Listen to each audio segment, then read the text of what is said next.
Z60 plus মাত্র 11,999 টাকার smartphone, but এর ব্যাপারে আপনাদের বেশ আগ্রহ। লাস্ট কয়েকটা দিন প্রত্যেকটা ভিডিওর নিচেই আমরা কমেন্ট পেয়েছি, সাম ভাই সবাই তো এই স্মার্টফোনের রিভিউ দিয়ে দিল, আপনি কেন দিচ্ছেন না? ইয়েস, ফাইনালি আজকেও আমরা এটা নিয়ে কথা বলতে চাই। সবাই যেমন এটাকে বলছে একদম 12,000 টাকার মধ্যে সেরা স্মার্টফোন, আসলে কি তাই? সে বিষয়টাই আমরা খুঁজে দেখবো। বাট এমনিতে যদি দেখতে যান বা শুনতে যান, এটা কিন্তু আসলে একদম কিলার কিছু দিচ্ছে এরকম প্রাইস পয়েন্ট থেকে। লাইক এটা লুকস খুবই সুন্দর দেখতে, দেন এটা ডিসপ্লে, সেখানে আমরা 500 কাট আউট দেখছি, যাও এরকম প্রাইস পয়েন্টে কমই দেখা যায়। দেন এটার স্টোরেজ বা এর যে র্যাম আমরা পাচ্ছি 6 জিবি এবং স্টোরেজ সেটা হলো 128 জিবি। বাট সবচেয়ে গুরুত্বপূর্ণ বিষয় হলো স্টোরেজ টাইপ UMCP5, যেটাকে অনেকটা কম্পেয়ার করা যেতে পারে UFS 3.1 এর সাথে। ইন্টারনেট ঘাটালে আপনারা এমন তথ্য পাবেন, আর আমরা এটা নিয়ে একটু পরে আলোচনা করছি। আবার এটার প্রসেসর সেকশন, সেখানে ইমপ্রুভমেন্ট থাকছে, ইউনিএসওসি T616। দেন এটার ব্যাটারি রয়েছে 5000 mAh, 18 ওয়াটের চার্জার এবং ডিরেক্ট 50 মেগাপিক্সেল সেন্সর। তো অনেক কিছুই আছে যেগুলো 12,000 টাকায় সত্যি প্রশংসনীয়, এবং এর রেজাল্ট কি ছিল সেটাই তো এখন আসলে জানা উচিত। চলুন ঝাঁপিয়ে পড়ে একদম রিভিউতে। তো আমরা বক্সে স্মার্টফোনটি পেয়েছি, এইটার সাথে আপনারা ট্রান্সপারেন্ট ব্যাক কভার পেয়ে যাবেন, চার্জার, ইউজার ম্যানুয়াল, যা যা থাকে এভরিথিং এ আছে। স্মার্টফোনটা ফার্স্ট অফ অল যদি আমরা লুক নিয়ে বলতে চাই, দেখতে বেশ সুন্দর। রিয়ার প্যানেলটা গ্লাসের মতো লাগবে, যদি এটা আসলে প্লাস্টিক, এবং এটা ফিঙ্গারপ্রিন্ট ম্যাগনেট, খুব ভালোভাবে ফিঙ্গারপ্রিন্ট বসে যায়। কেসটি ব্যবহার করার অনুরোধ থাকবে, অথবা আপনি মাঝে মাঝে ঘষবেন। এই স্মার্টফোনটাকে আরো বেশি সুন্দর করে তুলেছে এর কালারটা, ঠিক তেমনি ভাবে আমাকেও কিন্তু সুন্দর করে তুলছে এই লাল টি শার্টটা, যা আপনারা ফেব্রি লাইফ থেকে 10% ডিসকাউন্টে কিনতে পারবেন। ডেসক্রিপশনে লিঙ্ক দেওয়া থাকবে। তবে এটা সত্যি আমার থেকেও দেখতে এটা সুন্দর বেশি। এটার বডি ফ্রেমটা হলো স্কোয়ার বক্সি শেপের, যা প্লাস্টিকে তৈরি, আর রিয়ার প্যানেলটা যেমনটা বলছিলাম প্লাস্টিক দিয়ে তৈরি। তো পোর্টস এন্ড বাটন যাবতীয় প্রয়োজনীয় সবকিছু আছে। ইভেন আমি এতে সেকেন্ডারি নয়েজ ক্যান্সেলেশন মাইকটিও দেখছি ভাইয়া। দেন এটাতে আপনি মেমোরি কার্ড ব্যবহার করতে পারবেন, আপ টু 256 জিবি পর্যন্ত এটা সাপোর্ট করে। 3.5 মিলিমিটার হেডফোন জ্যাকটিও রয়েছে। ফিঙ্গারপ্রিন্ট স্ক্যানার হলো সাইডে, যা বেশ ফাস্ট এন্ড একুরেট, হোম বাটনের সাথে একসাথে ইমপ্লিমেন্ট করা, এবং এটা প্রত্যেকবারই ঠিকঠাকভাবে রেজাল্ট দিচ্ছে। Alright, very good. চলে আসছে ডিসপ্লে সেকশনে। ডিসপ্লে সাইজ 6.6 ইঞ্চ, যা IPS LCD panel, HD plus রেজুলেশনের। 500 কাটআপ দেখছি আমরা টপ সেন্টারে। লোয়ার চিনটা একটু মোটা মনে হতে পারে, যদিও এরকম প্রাইস পয়েন্টের অন্যান্য স্মার্টফোনের সাথে কম্পারিজনে নিয়ে আসলে এটাকে আপনার অ্যাভারেজ হিসেবে ধরে নিতে হবে। ব্রাইটনেস 480 নিটস, ইনডোরের জন্য একদম ঠিকঠাক আছে এটা। আউটডোরে শ্যাডোয়ারেও তো আপনি দেখতে পাবেন, বাট একদম ডিরেক্ট সানলাইটে কিছুটা স্ট্রাগল করবে, বাট স্টিল এই ডিসপ্লেটাও ভিজিবল ছিল। টাচ রেসপন্স এরকম বাজারের স্মার্টফোনের মতো আমরা অ্যাভারেজ পেয়েছি। এটা 10 পয়েন্ট টাচ সাপোর্ট করে, মানে 10 আঙ্গুল দিয়ে টাচ করলে এট এ টাইম সাপোর্ট করবে। মোটামুটি এরকম প্রাইস পয়েন্টের আর 5টা স্মার্টফোনের ডিসপ্লে যেমনটা হয়ে থাকে, এটা কিন্তু কাইন্ড অফ ওরকম রেজাল্টই দিয়েছে। কালারফুল, IPS হওয়ার সুবাদে পাশ থেকে বা কর্নার এরিয়া থেকে তাকালে কিছুটা শিফটিং আপনি লক্ষ্য করবেন। এর বাইরে ঠিকঠাক আছে বলা যেতে পারে। মোটামুটি কন্ট্রাস্ট এই ডিসপ্লে। যারা কন্টেন্ট ওয়াচিং করবেন, মুভি টুভি দেখবেন, তাদের আই হোপ ভালো লেগে যাবে, কারণ এর সাইজটাও একদম ছোটখাটো না, বেশ বড়ই। যেমনটা বলছিলাম, পারফরমেন্স সেকশনে এবার ইমপ্রুভমেন্ট থাকছে। তো কার সাথে আমি কম্প্যারিজন করে এই কথাটা বলছি? মূলত এর আগের ভাই অর্থাৎ Z60, ওইটারই তো এটা প্লাস ভেরিয়েন্ট, রাইট? তো ওইটার এটা প্রাইস সিমিলার। তো এবারে আমরা পারফরমেন্স সেকশনে সেই জায়গা থেকে কিছুটা ইমপ্রুভমেন্ট পাচ্ছি। প্রসেসর হিসেবে রয়েছে ইউনিএসওসি T616, আর র্যাম যেমনটা বলছিলাম 6 জিবি, একটা ভেরিয়েন্টে পাওয়া যায় আসলে, আর স্টোরেজ হলো 128 জিবি। এটা রান করছে কিন্তু অ্যান্ড্রয়েড 12 দিয়ে। আমি আরো বেশি খুশি হয়ে যেতাম আমাদের দেশি ব্র্যান্ড যদি এটা আউট অফ দ্য বক্সে আমাদের অ্যান্ড্রয়েড 13 দিয়ে দিত আর কি।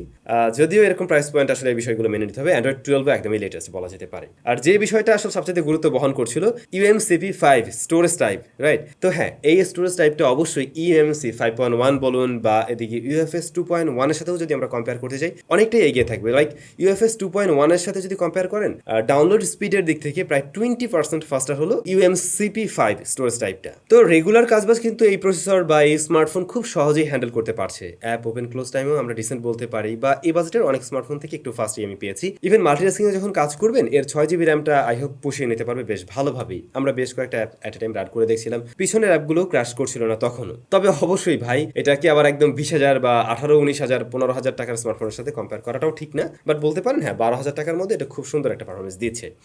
দেন গেমিং, এই স্মার্টফোনটাতে পাবজি সাপোর্ট করে কিন্তু HD হাই ফ্রেম রেট, যেটাও তাকে রেসে একটু এগিয়ে রাখতে পারে। তবে আপনি মিডিয়াম ব্যালেন্সের নিচে যদি খেলেন, তাহলে আরও বেটার আউটপুট পাবেন এই স্মার্টফোন থেকে। তবে আমরা HD হাই ফ্রেম রেট দিয়ে প্লে করছিলাম, বেশ ভালো একটা প্লেয়াবল রেজাল্ট দিচ্ছিল এই স্মার্টফোন। কিছুটা গরম হয় ফোনের এই যে এই পাশটা, এখানে কিছুটা গরম হয়, তবে থার্মাল থ্রোটলিং এর পর্যায়েও যায় না, বা পারফরমেন্স ড্রপও করে না। এরকম প্রাইস পয়েন্ট থেকে যদি হেভি গেমিং না আশা করেন, তাহলে এর গেমিং রেজাল্ট নিয়েও সন্তুষ্ট থাকবেন। আমরা পাবজির পাশাপাশি ফ্রি ফায়ারও খেলছিলাম। আমার মনে হয় এই বাজার থেকে অনেকেই ফ্রি ফায়ারও খেলবেন। তো তাদের জন্য সুখবর, এই স্মার্টফোনটা পাবজির তুলনায় ফ্রি ফায়ারে বেটার আউটপুট দিচ্ছিল। আরও ছিল অ্যাসপাল্ট 9, ওইটার ক্ষেত্রে দেখলাম গ্রাফিক্সটা ততটা ভালো আসেনি, কালারটাও ততটা ভালো লাগেনি, কিন্তু প্লেয়াবল রেজাল্ট দেয়, স্মুথ গেম প্লে পাওয়া যাচ্ছে।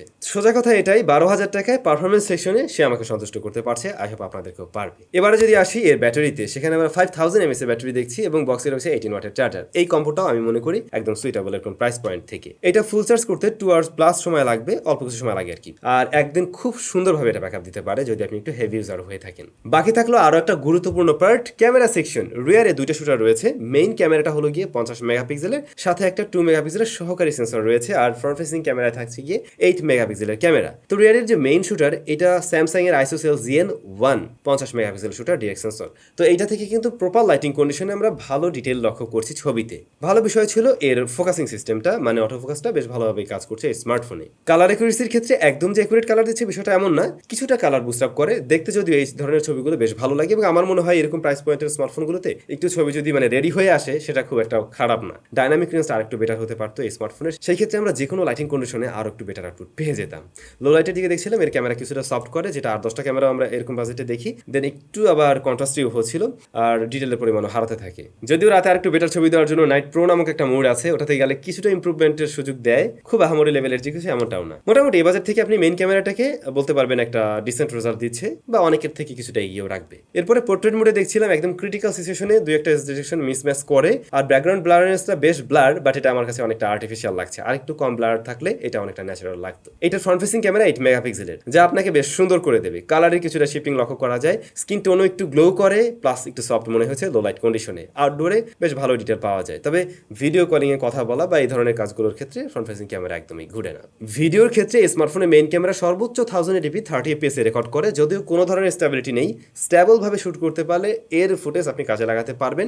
ডাইনামিক রেঞ্জের অভাব এখানে আছে, এবং এক্সপোজার ব্যালেন্সে কিছুটা ইস্যু ছিল।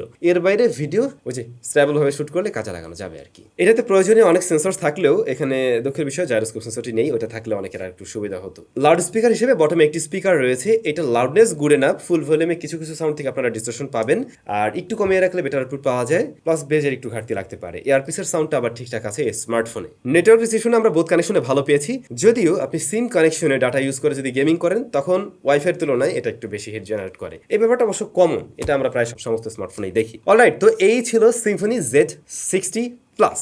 প্রিভিয়াস জেনারেশন থেকে এখানে কিছুটা ইমপ্রুভমেন্ট, কিছুটা না বেশ কিছুটা ইমপ্রুভমেন্ট পাবেন। সবচেয়ে বড় ইমপ্রুভমেন্ট আমার মনে হয়েছে এর স্টোরেজ টাইপটা, তারপরে এর পারফরমেন্স সেকশন, এবং অবশ্যই ওভারঅল এক্সপিরিয়েন্স তো ভালো ছিল এই স্মার্টফোনের। তো হ্যাঁ, এটা কি 12,000 টাকার মধ্যে আসলেই কিং হওয়ার যোগ্যতা রাখছে? বেশ কিছু জায়গায় রাখছে, আবার কমতিরও কিছু জায়গা আছে যেখানে আমরা আসলে আরো বেশি বেশি তো চাইই, তো সেগুলো থাকলে আর একটু মানে জোস হইতো। যেমন ধরুন এটাতে 5 মেগাপিক্সেলের একটা আল্ট্রাওয়াইড দিয়ে দিত সেকেন্ডারি শুটারের বদলে, সেটা মনে হয় আরো বেশি কাজে লেগেছে তো অনেকেরই। তারপরেও এটা খুবই ভালো একটা প্যাকেজ, এবং রাইট নাও 12,000 টাকার মধ্যে one of the best smartphone. যারা ঈদে এরকম প্রাইস পয়েন্ট থেকে ফোন কিনবেন বা প্যারেন্টসদেরকে হয়তো গিফট করতে চাচ্ছেন, আমার মনে হয় এই স্মার্টফোনটিকে দেখতে পারেন। আমাদের দেশি ব্র্যান্ড, বেশ ভালো কাজ করছে, আগামীতে আশা করছি আরো দারুণ কাজ করবে। সবার জন্য শুভকামনা থাকলো, ভালো থাকুন, টাটা।